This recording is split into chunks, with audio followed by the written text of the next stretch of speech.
اعوذ باللہ من الشیطان الرجیم بسم اللہ الرحمن الرحیم سبحانک لا علم لنا الا ما علمتنا انک انت العلیم الحکیم۔ سورۃ یوسف سے متعلق کچھ دوستوں نے سوالات بھیجے ہیں۔ ان میں پہلا سوال یہ ہے کہ سورۃ یوسف کی وہ کون سی آیت ہے کہ جس میں سورت کا خلاصہ ہے اور پوری سورت کا وہ مختصر نچوڑ ہے۔ اس سوال کا جواب یہ ہے کہ 90 نمبر آیت اس سورت کا خلاصہ ہے، اِنَّهُ مَن يَتَّقِ وَيَصْبِرْ فَإِنَّ اللَّهَ لَا يُضِيعُ أَجْرَ الْمُحْسِنِينَ۔ تقوی اور صبر، یہ پورا قصہ صبر اور تقوی کے گرد گھومتا ہے۔ یوسف علیہ السلام نے صبر کیا اور یوسف علیہ السلام نے تقوی اختیار کیا، اپنے آپ کو بچایا، تو اللہ تعالیٰ نے ان کے اجر کو ضائع نہیں کیا۔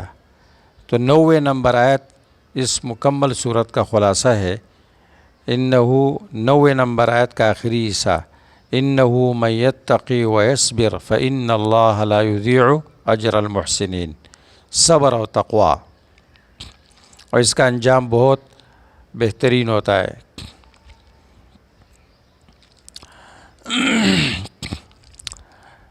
دوسرا سوال،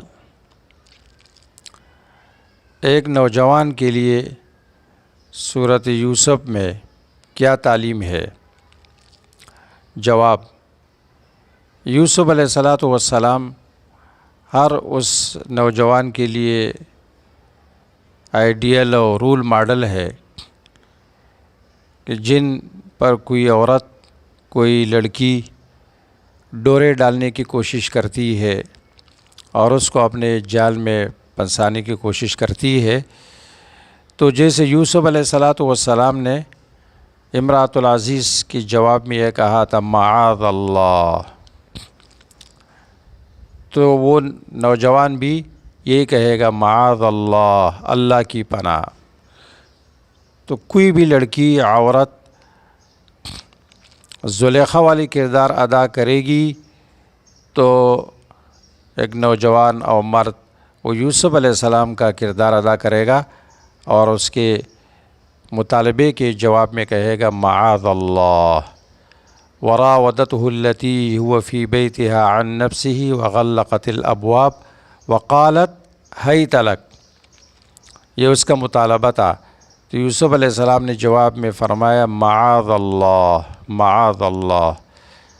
انسان گناہ سے اللہ کی پناہ میں بچ سکتا ہے، جب وہ اللہ سے پناہ طلب کرے گا تو معاذ اللہ کہے گا، اللہ اس کو بچا دے گا، معاذ اللہ۔ حدیث میں بھی آتا ہے کہ وہ 7 آدمی جو عرش کے سائے میں ہوں گے، اس میں ایک وہ نوجوان بھی ہے کہ ایک حسن و جمال، حسب نسب والی عورت اس کو اپنی طرف متوجہ کرے اور وہ جواب میں کہے کہ میں اللہ سے ڈرتا ہوں۔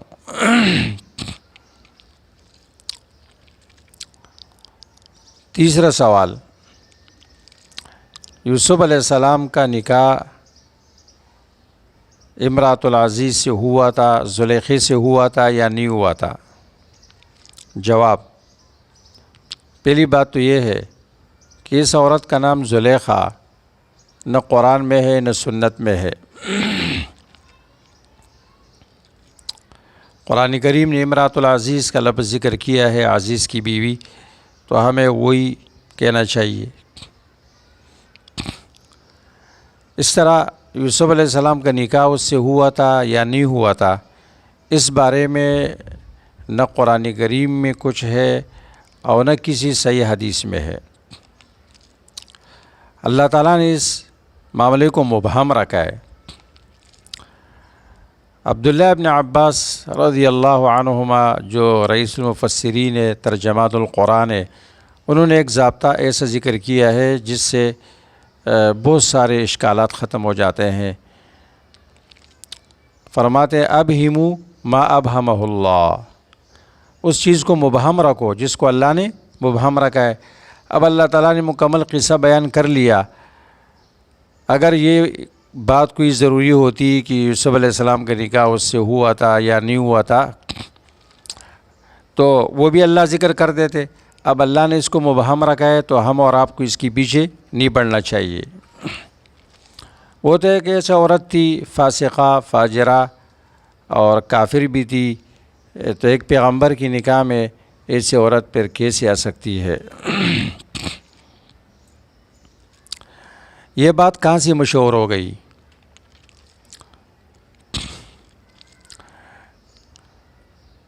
ابن جریر اور معالم التنزیل نے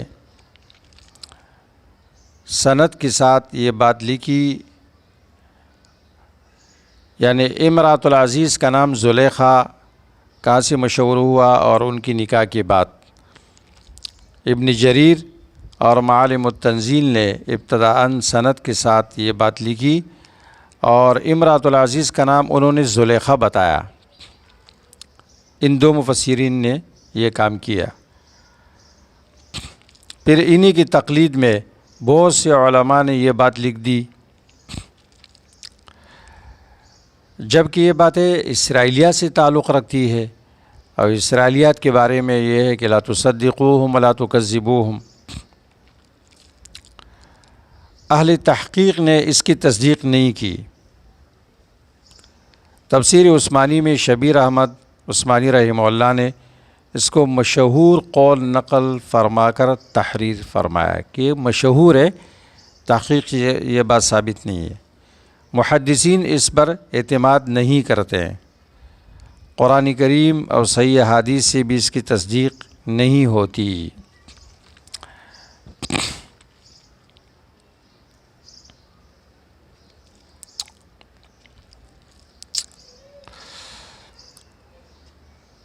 ایک سوال یہ بھی ساتھیوں نے کیا ہے کہ آیت نمبر 110 حتی اذا استیأس الرسل وظنوا انہم قد کذبوا، کہ مزید ذرا وضاحت ہو جائے، ہمیں بات سمجھ میں نہیں آئی۔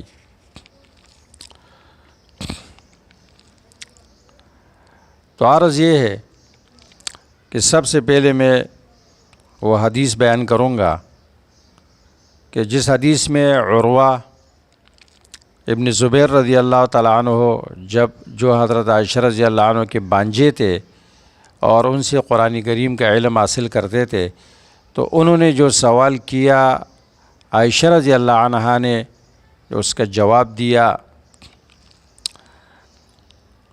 وہ میں پڑھ کر سناتا ہوں تو اس سے بات واضح ہو جائے گی۔ کیونکہ انہم قد کذبوا اس بارے میں مفسرین لکھتے ہیں کہ اس میں 4 احتمالات ہے، یہ کذبوا یا کذبوا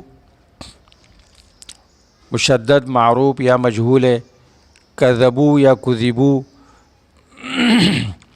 تخفیف والی قرات معروف یا مجہول ہے، پھر اس کا معنی کیا بنے گا؟ اس بارے میں بہت سارے احتمالات وہ لکھتے ہیں، اور حتیٰ جیسے اثر رسول حتیٰ کے متعلق کیا ہے، یأس کا کیا معنی ہے، اور ظن کہ یہاں پر کیا معنی ہے، اور اس کی ضمیر کس کی طرف راجع ہے، انہم کی ضمیر کس کی طرف راجع ہے، اور کذبوا ہے یا کذبوا ہے۔ یہ سارے احتمالات تفسیر خازن نے بڑی تفصیل کے ساتھ لکھے ہیں۔ جو یہ چاہتا ہے کہ اس کی مکمل تفصیلات معلوم کرے تو وہ اس کی طرف رجوع کرے۔ قرآن کریم میں کذبوا ہے، اس بارے میں عروہ ابن زبیر رضی اللہ تعالیٰ عنہ نے حضرت عائشہ رضی اللہ عنہا سے جو سوال کیا ہے، جو حدیث میں آیا ہے، وہ میں پڑھ کر سناتا ہوں۔ عروہ ابن زبیر رضی اللہ تعالیٰ عنہ نے عائشہ صدیقہ رضی اللہ عنہا سے پوچھا کہ سورۃ یوسف کی اس آیت میں لفظ کذبوا مشدد تشدید کے ساتھ ہے یا کذبوا تخفیف کے ساتھ ہے؟ کیونکہ کذبوا مشدد ہوگا تو معنی یہ ہوگا کہ امتوں نے رسولوں کی تکذیب کی اور ان کو جھوٹا سمجھا، اور اگر کذبو ہے تخفیف کے ساتھ تو اس کا معنی ہے کہ رسولوں نے یہ گمان کیا کہ ہم سے جھوٹ بولا گیا ہے، وحی کے معاملے میں ہمیں اللہ کی طرف سے جھوٹ بولا گیا ہے۔ تو حضرت عائشہ صدیقہ رضی اللہ عنہا نے فرمایا کہ یہ لفظ کذبو مشدد ہے۔ تو عروہ نے سوال کیا کہ پھر وظنوا کہ کیا معنی ہے؟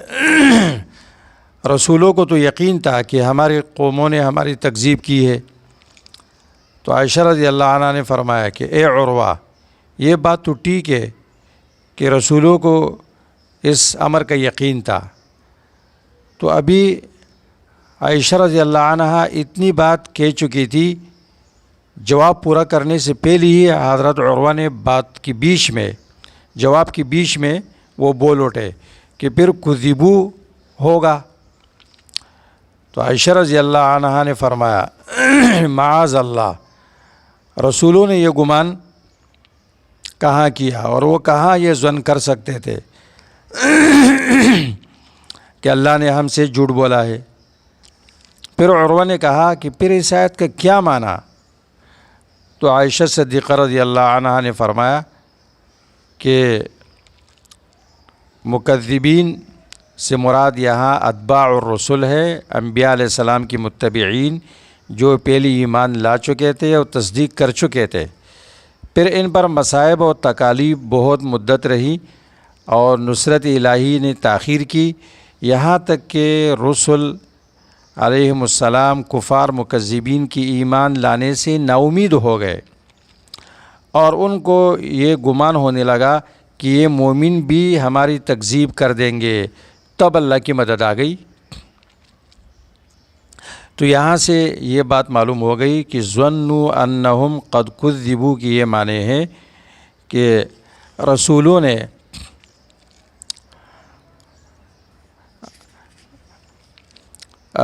کہ اتباع الرسل نے وہ اتباع الرسل جنہوں نے ایمان لایا،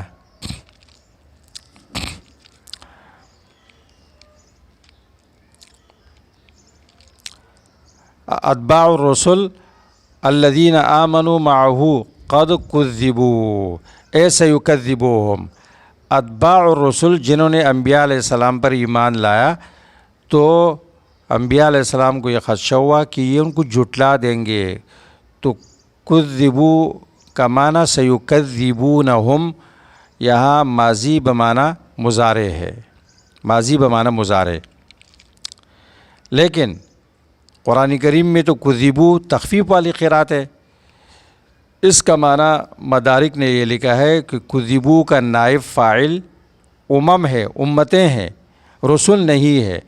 مطلب یہ ہوگا کہ رسل مکذبین کی ایمان لانے سے نا امید ہوئے، اور امت نے یہ گمان کیا کہ رسولوں نے ان سے جھوٹ بولا ہے۔ اتنی میں اللہ کی مدد آ گئی۔ تو اس صورت میں ضمائر کے اندر انتشار تو آتا ہے، مگر جب قرینہ صارفہ کے ہونے کی صورت میں انتشار فی الضمائر جائز ہوتا ہے۔ یہ اس آیت کی وضاحت تھی حدیث سے اور تفسیر مدارک کے حوالے سے جو کر دی گئی۔